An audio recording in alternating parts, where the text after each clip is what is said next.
কল্পনা করুন, আপনি গভীর রাতে আপনার ঘরে বসে রাতের খাবার খাচ্ছেন। চুলোয় চা ফুটছে, টেবিলে বই খোলা, পাশে আপনার পোষা কুকুরটি ঘুমিয়ে আছে। ঠিক পরের মুহূর্তেই আপনি এবং আপনার চারপাশের সবাই ভোজবাজির মতো বাতাসে মিলিয়ে গেলেন। আপনার ঘর, আপনার খাবার, আপনার জামা কাপড় সব পড়ে রইল, শুধু আপনি নেই। ভাবছেন এটা কোনো সায়েন্স ফিকশন সিনেমার গল্প? একদমই না। আজ থেকে প্রায় 100 বছর আগে এই পৃথিবীর বুকেই ঘটেছিল এমন এক হাড় হিম করা ঘটনা, যেখানে একটি দুটি নয়, পুরো গ্রামের সমস্ত মানুষ রাতারাতি হাওয়া হয়ে গিয়েছিল। আজ আমরা জানব ইতিহাসের সবচেয়ে বড় অমীমাংসিত রহস্য, আঞ্জিকুনি হ্রদের পুরো গ্রাম উধাও হওয়ার সত্য ঘটনা। ঘটনাটি 1930 সালের নভেম্বর মাসের। স্থান কানাডার বরফাবৃত উত্তর পশ্চিমাঞ্চলের এক প্রত্যন্ত এলাকা। সেখানে অবস্থিত আঞ্জিকুনি হ্রদ। তীব্র ঠান্ডা আর বরফে ঢাকা এই হ্রদের পাশেই ছিল ইনুইট অথবা আদিবাসীদের একটি ছোট গ্রাম। প্রায় 20 থেকে 25টি পরিবার সেখানে বাস করত।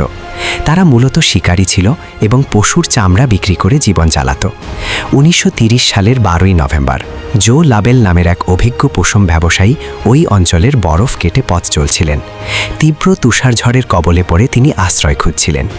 জো লাবেল এই ইনুইট গ্রামটিকে খুব ভালো করেই চিনতেন। তিনি জানতেন সেখানে গেলে উষ্ণ আশ্রয় আর গরম খাবার পাওয়া যাবে। কিন্তু গ্রামে পা রাখতেই জো লাবেলের শির দ্বারা দিয়ে একটি ঠান্ডা স্রোত বয়ে গেল। পুরো গ্রাম জুড়ে এক অদ্ভুত নিস্তব্ধ নীরবতা। কোনো মানুষের আওয়াজ নেই, কোনো বাচ্চার কান্না নেই, এমনকি কোনো কুকুরের ঘেউ ঘেউ শব্দ নেই। জো লাবেল ভাবলেন হয়তো তীব্র ঠান্ডার কারণে সবাই ঘরের ভেতরে আছে। তিনি প্রথম একটি তাঁবু বা ঘরের সামনে গিয়ে ডাক দিলেন। কোনো সাড়া শব্দ নেই। তিনি ভেতরে ঢুকলেন এবং যা দেখলেন তা তার কল্পনারও বাইরে ছিল। ঘরের উনুন বা চুলার ওপর তখনও পাত্রে খাবার রান্না হচ্ছিল। খাবারগুলো তখনও পুরোপুরি ঠান্ডা হয়নি, অর্থাৎ কিছু সময় আগেও এখানে মানুষ ছিল। ঘরের কোণে পড়ে আছে শিকারের রাইফেল, যা একজন ইনুইট শিকারী কখনো নিজের প্রাণ থাকতে ফেলে যায় না। একে একে জো লাবেল গ্রামের প্রতিটি ঘরে ঢুকলেন।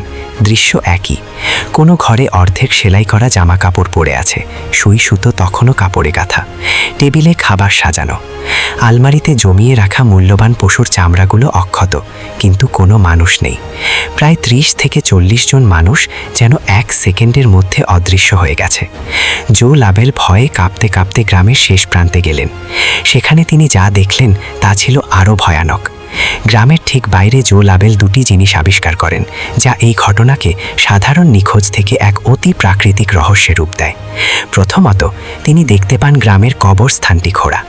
ইনুইটদের সংস্কৃতিতে মৃতদেহকে অত্যন্ত পবিত্র মনে করা হয়, কিন্তু কে বা কারা অত্যন্ত শক্ত বরফ কেটে কবরগুলো খুঁড়েছে এবং ভেতরের সমস্ত প্রাচীন মৃতদেহ গায়েব করে দিয়েছে। কোনো বন্য পশুর পক্ষে বরফ কেটে মৃতদেহ নিখুঁতভাবে বের করা অসম্ভব। দ্বিতীয়ত, কবরস্থান থেকে কিছু দূরে গ্রামের 7টি স্লেজ কুকুরকে মৃত অবস্থায় পাওয়া যায়। পরীক্ষা করে দেখা যায় তারা অনাহারে মারা গেছে। কিন্তু প্রশ্ন হলো, গ্রামেই যদি পর্যাপ্ত খাবার পড়েছিল, তবে কুকুরগুলো না খেয়ে মরল কেন? তারা কি কোনো অদেখা ভয়ে শিকল ছেড়ে খাবারের কাছে যাওয়ার সাহস পায়নি? জো লাবেল আর এক মুহূর্তও সেখানে দাঁড়ালেন না। তীব্র ঠান্ডার মাঝেই মাইল পথ পাড়ি দিয়ে তিনি রয়্যাল ক্যানাডিয়ান মাউন্টেড পুলিশ অথবা RCMP অফিসে গিয়ে খবর দেন। পুলিশ ঘটনাটি শোনার পর পুরো এলাকায় বড় ধরনের অনুসন্ধান চালায়, কিন্তু তারা কোনো পায়ের ছাপ বা কোনো লড়াইয়ের চিহ্ন পায়নি, যেন মানুষগুলো মাটিতে পা না রেখে আকাশ থেকে উধাও হয়ে গেছে। এই ঘটনা নিয়ে বছরের পর বছর ধরে গবেষকরা বিভিন্ন তত্ত্ব বা থিওরি দিয়েছেন। এক এলিয়েন বা UFO। অনেক প্রত্যক্ষদর্শী দাবি করেছিলেন ঘটনার রাতে আঞ্জিকুনি হ্রদের আকাশে এক অদ্ভুত চকচকে আলো দেখা গিয়েছিল। তাই অনেকের ধারণা এলিয়েনরা পুরো গ্রামের মানুষকে তুলে নিয়ে গেছে। 2, প্রাকৃতিক বিপর্যয় বা মহামারী। অনেকে বলেন কোনো রোগ বা ভয়ের কারণে তারা গ্রাম ছেড়ে পালায়, কিন্তু যদি পালাবে তবে নিজেদের রাইফেল, জ্যাকেট এবং খাবার কেন ফেলে যাবে? বরফের দেশে এগুলো ছাড়া মানুষ আধ ঘন্টাও বাঁচতে পারে না। 3, ভ্যাম্পায়ার বা উইন্ডিগো। স্থানীয় আদিবাসীদের বিশ্বাস বরফের এক প্রাচীন নরখাদক রাক্ষস উইন্ডিগোর অভিশাপে পুরো গ্রাম ধ্বংস হয়ে গেছে।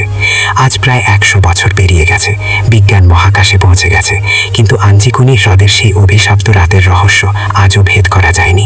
ক্যানাডিয়ান পুলিশের ফাইলে এই কেসটি আজও অমীমাংসিত রয়ে গেছে। সেই মানুষগুলো কি অন্য কোনো ডাইমেনশনে চলে গেছে, নাকি আজও তারা বরফের নিচে কোথাও লুকিয়ে আছে?